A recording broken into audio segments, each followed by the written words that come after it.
Do something.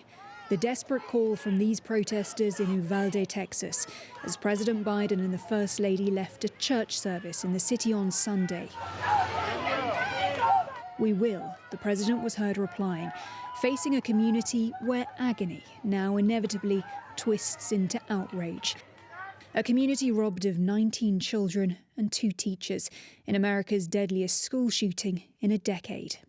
As a father who's lost 2 children himself and a First Lady who's also a teacher, they came seeking to comfort, laying flowers, paying their respects, meeting the school principal and families, who are now raising questions as to whether a swifter police response could have saved these young souls. I honestly think that it could have been, a lot more could have been prevented if they were prepared. I didn't see no preparedness at all. I mean, as soon as they heard that gunshot, they should have rushed in.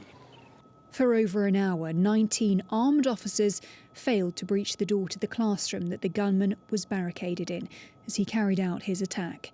While inside, 11 calls to 911 were made by the children themselves, begging for help, giving rise once again to calls for prevention through gun control as opposed to protection from bullets. Texas had recently passed a law that required the door to the classroom to be, in effect, armored and lockable only from the inside. And the irony, of course, is the shooter got inside that door, locked it from the inside, and among other things, that prevented the rescuers, the law enforcement, from getting through. Each one of these recent school shootings, where there were armed officers either on site or in theory supposed to be on site, none of those were effective. The US Justice Department has vowed to open an investigation into what went wrong to help better prepare for future active shooter events. But deep down, the president left knowing that for these parents, for America, solace will only start when the US finds a way to stop these kinds of shootings from ever happening again. Helena Humphrey, 5 News.